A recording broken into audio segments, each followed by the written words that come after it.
თბილისის საქალაქო სასამართლომ კრისტალ ჯგუფის მფლობელი ვლადიმერ სტეფანიანი 2 მილიონი ლარის ოდენობის გირაოს სანაცვლოდ გაანთავისუფლა.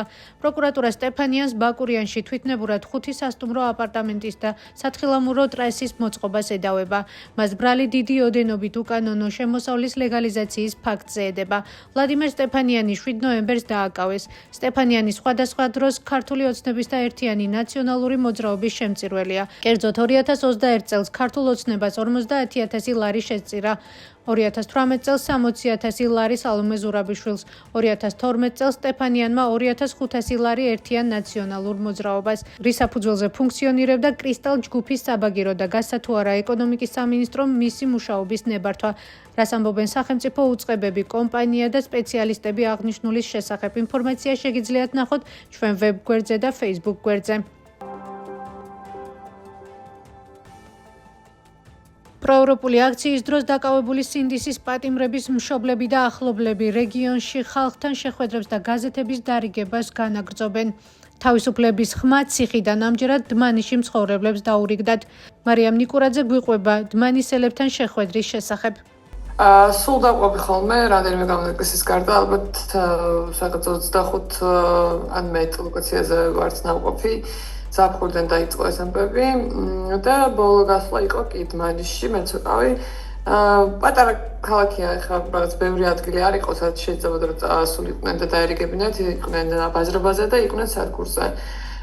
ხალხი შეხვდა, რა ვიცი, ყველა ისე კარგად არცნობდნენ გაზეთებს, ვიღაცები იდგნენ და ადგილზე ვეკითხულობდნენ, ზოგმა როგორც კითხვებით დაუსვათ, უფრო დეტალები მოესმინათ მათ შვილებზე, ვინც ციხეშია. ხო, უბრალოდ ეგ არის, რომ პატარა ადგილი არის და ბევრი გაზეთი ვერც დარიგდებოდა, იმიტომ რომ ფიზიკურად ხალხი არ იყო ბევრი. იცოდნენ კი რა ხდება ქვეყანაში. ვიღაცები იყო, ვინც უბრალოდ არ ართმევდნენ გაზეთს, თუმცა ანუ ეს ნეგატიურად არავინ შეხვედრია, უბრალოდ ზოგი თავს იკავებს ხოლმე, ეს სხვა რეგიონებშიც არის ესე, რომ შეიძლება რაღაცის გამო თავს იკავებდნენ, ეშინიათ ან კამერას რო ხედავენ, ეს არ მოწონთ. ეს ამბავი აქაც იყო, თუმცა ბევრი არ ყოფილა, ძირითადად რაღაცა ძალიან პოზიტიურად შეხვდნენ ადგილზე. ახალციხის მუნიციპალიტეტის 38 საჯარო სკოლისა და კერძო სკოლა მზექას 43 პედაგოგი წარმატებული პედაგოგიური საქმიანობისთვის დააჯილდოვეს. რა პრინციპით შეარჩიეს პედაგოგები და რა სახის ჯილდო გადაეცათ მათ, კითხვით ჩვენ ახალციხის მუნიციპალიტეტის მერიას დაუკავშირდით. როგორც უწყებაში გვითხრეს, ისინი ყოველწლიურად მიმართავენ ახალციხის რესურს ცენტრს, საიდანაც აწვდიან დასაჯილდოვებელი მასწავლებლების სიას. რაც შეეხება ჯილდოს, მასწავლებლებს ორგანული მინით დამზადებული დეკორატიული ქანდაკებები და ყვავილები გადაეცათ. მერიაში გვეუბნევიან, რომ აღნიშნული ღონისძიება მუნიციპალიტეტს 1875 ლარი დაუჯდა.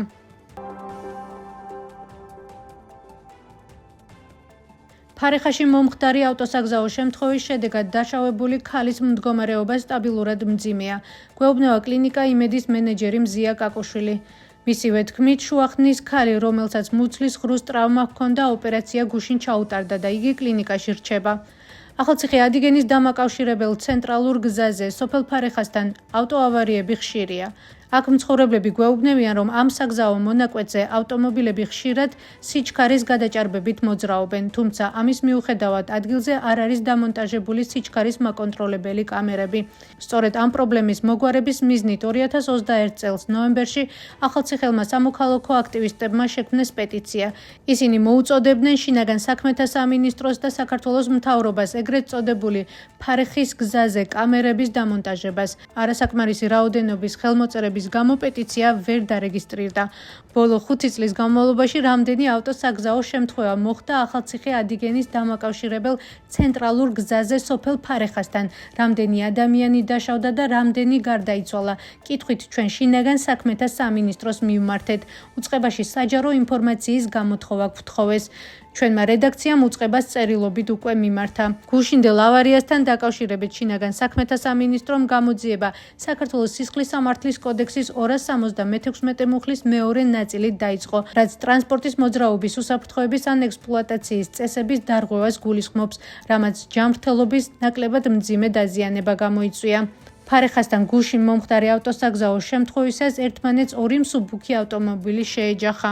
ფარეხის გზა ყოველთვის გამოირჩეოდა თავის სირთულით და აქ ყოველთვის ხდებოდა ისეთი ავარიები, რომელიც ძალიან მძიმე შედეგებით სრულდებოდა. ამიტომ ჩვენ მუდმივად მიმართავდით როგორც ადგილობრივ თვითმმართველობას, ისე ცენტრალურსაც მიმართავდით, რომ როგორმე ყურადღება ეს ფაქტი და ან დაეყენებინათ რაღაცა სიჩქარის შემზღუდავი კამერები, რომლებიც აკონტროლებენ სიჩქარეს, როგორც ეს არის მაგალითად ბორჯომში შეზღუდულია სიჩქარე, ხო? ასეთივე ჩვენი ინიციატივა იყო ეს, თორე უკეთესი შეეძლოთ მათაც მოეფიქრებინათ. და ამიტომ ჩვენ გამომდინარე იქიდან რომ ვერ მივიქციეთ ყურადღება, გადავწყვიტეთ რომ შეგვექმნა პეტიცია. პეტიციას შემოერთა 700-ზე მეტი ადამიანი და ამ ფორმითაც მივმართეთ, თუმცა მე გვამცნო რომ ახალციხის მუნიციპალიტეტის მაშინდელმა მერმა ბატონმა ირაკლიმ რომ თვითონ გაითვალისწინებდა 2022 წლის ბიუჯეტში რომ როგორმე მომხდარიყო ამ მონაკვეთზე ახალი კამერების დაყენება. თუმცა როგორც აღმოჩნდა, არც ეს დაპირება არ შესრულებულა.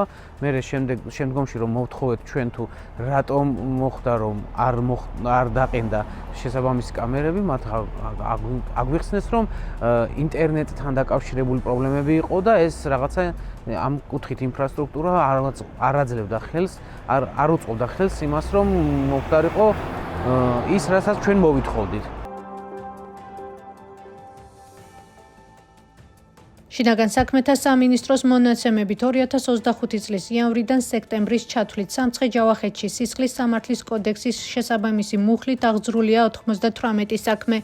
ავტოსაგზაო შემთხვევების შედეგად გარდაიცვალა 10 ადამიანი და დაშავებულია 158.